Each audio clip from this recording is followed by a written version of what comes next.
Going to have some stress in your life, and we all do, and it's normal. One of the best things you can do for your health is manage your stress, even when you can't control the source of it. Some stress can be good, and it can be a challenge that keeps us alert, motivated, and ready to avoid danger. But too much stress can make us sick, and it can bring on or worsen certain symptoms or can cause some diseases. So the following that I'm going to read are just some of the stressors and its effect. So number one, lack of time or lack of time management. Those who struggle with time management are more likely to experience stress, sleep issues, anxiety, depression, and other mental health issues. They may also start to exhibit symptoms of workplace burnout. Time management is not only crucial to getting things done on time for your job. Fear and uncertainty. When you regularly hear about the threat of terrorist attacks, global warming, and toxic chemicals on the news, it can cause you to feel stressed, especially because you feel like you have no control over those events. And even though disasters are typically very rare events, their vivid coverage in the media make them seem as if they are more likely to occur than they really are. Fears can also hit closer to home, such as being worried that you won't finish a project at work or won't have the money to pay your bills this month. Unrealistic expectations. Unrealistic expectations are rigid. They don't leave room for changing circumstances or allow us others to be flexible. Sometimes the expectations might seem reasonable, fair, or realistic, but your experience reveals that they can be met. Your expectation can also create more problems than they solve. For instance, or for example, you might expect that your kids should always be well behaved, but in your efforts to enforce this expectation, you experience disappointment, conflict with your kids, and mental health challenges. An important reminder, managing your stress can make a real difference on your health. One study showed that women with heart disease live longer if they underwent a stress management program. That's all, and proceed to Miss Oliva. Thank you, Miss Songkuya. So, in line with her report, I also have here some causes of stress and its effects to one's health. First, too much responsibility.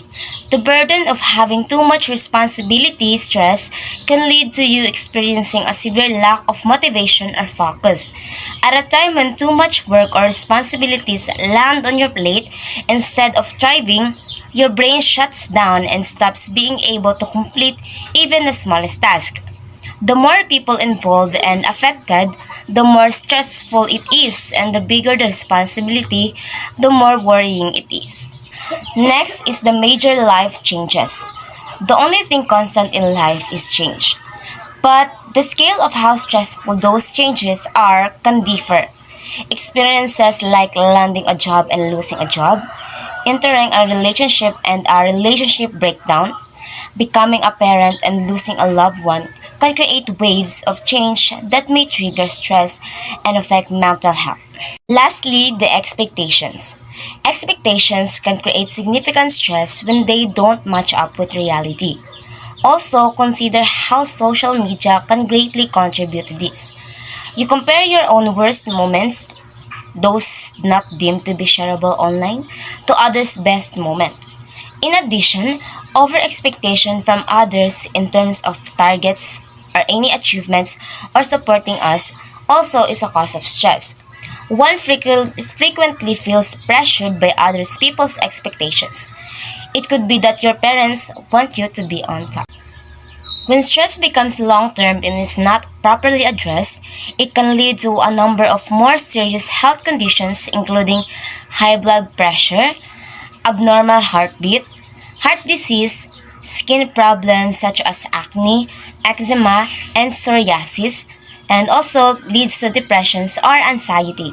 The next topic will be discussed by Miss Solano, Miss Tejas, and Miss Sabernido. There are three things that we would suggest to you that will help you manage stress. The first is exercise. When you exercise on a daily basis, your brain produces endorphins that make you feel like you are more in control. And a lot of us stress because we think our lives are out of control. Almost any form of exercise or movement can increase your fitness level while decreasing your stress. The most important thing is to pick an activity that you enjoy. Example include walking, stair, climbing, jogging, dancing, gardening, weightlifting, and swimming. Makakatulong din ang pisikal na aktibidad na alisin sa isip mo ang iyong mga alalahanin. Ang mga paulit-ulit na galaw na kasangkot sa ehersisyo ay nagtataguyod ng pagtuon sa iyong katawan, sa halip na sa iyong isip. Makakatulong ang focus na ito na magbigay ng katahimikan at kalinawan. One of the biggest reasons people drop an exercise program is lack of interest. If what you're doing isn't fun, it's hard to keep it up. But there are many different sports and activities to try to see which one inspires you. If you need a little more motivation, take a class, join a team, or find an exercise buddy to help you keep on a track. Talk to someone like a coach or fitness expert at gym who can help get started on a program that's right for you and your level of fitness.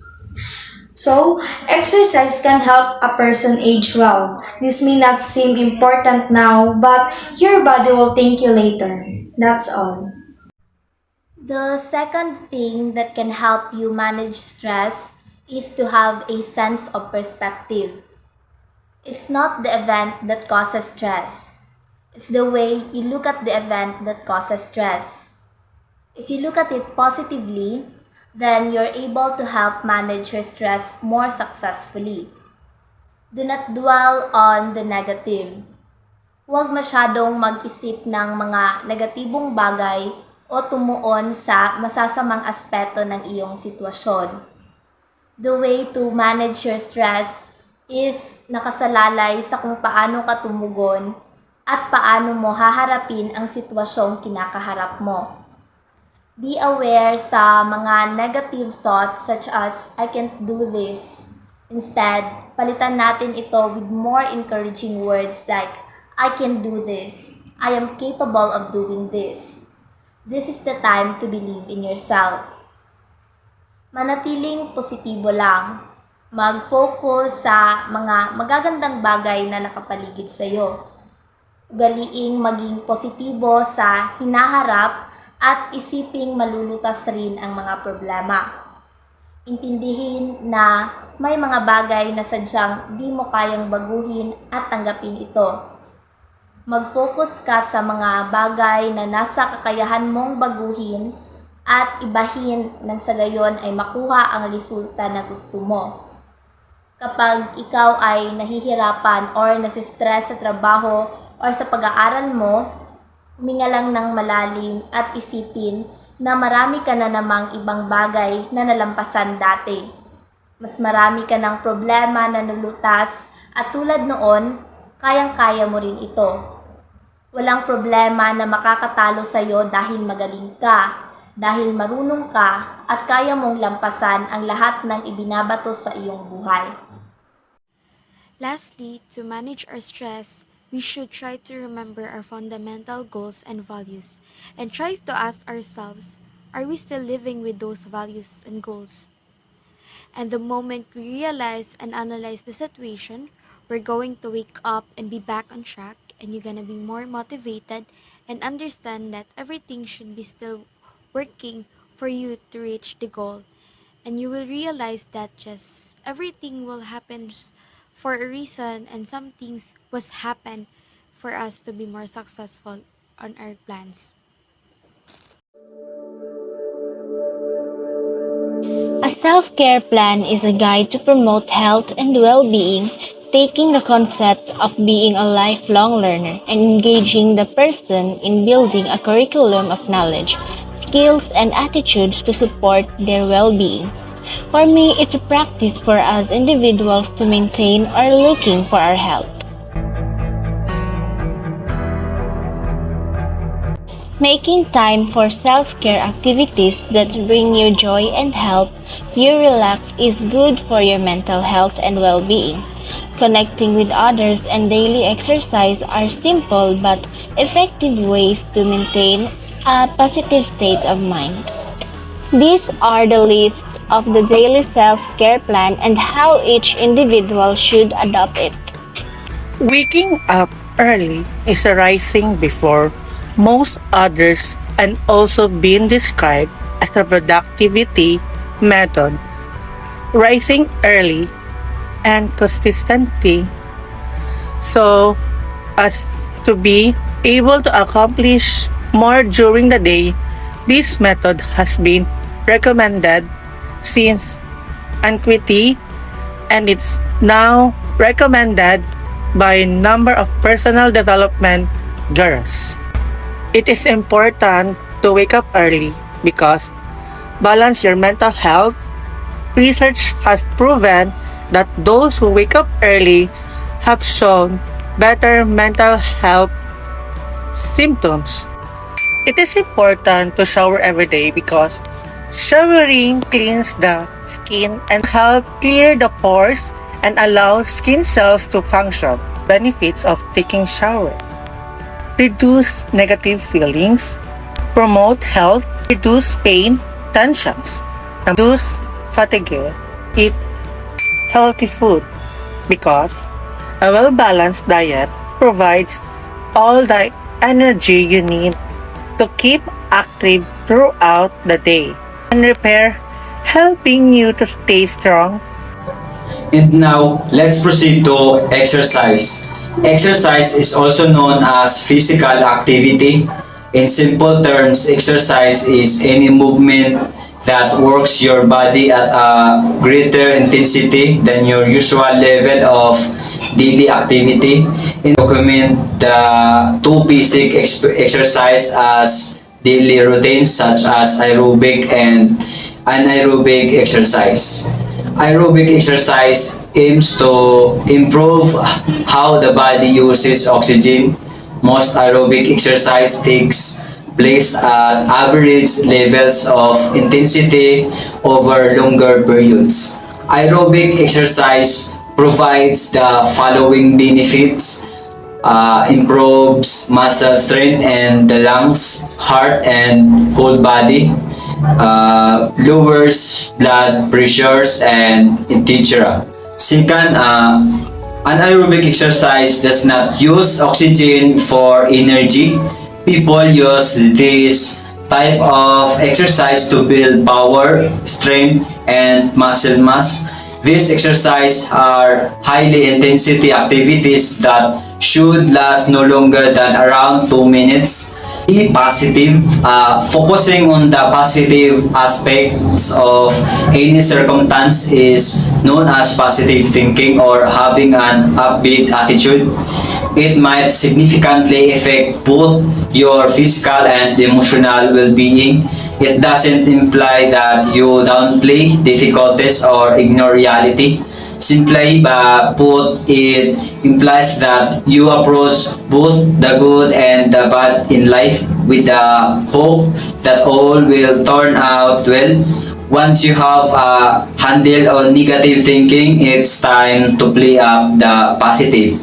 Try these ways to do that.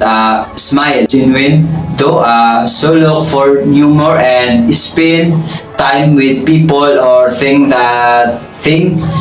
that make you laugh.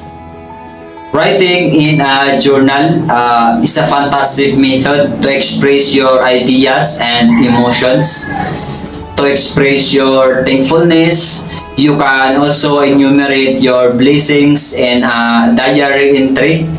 This will enable you to change your mindset and think positively even when things get difficult in college. Do your hobbies. A hobby is an interest or activity of each person's leisure time. It relieves stress by keeping you occupied with something you enjoy. Hobbies allow you to divert your attention away from the stresses of everyday life. Having an enjoyable hobby brings us joy and enriches our lives. Like me, I also have so many hobbies like dancing, watching K-dramas are all that can give me happiness. Cuddle a pet.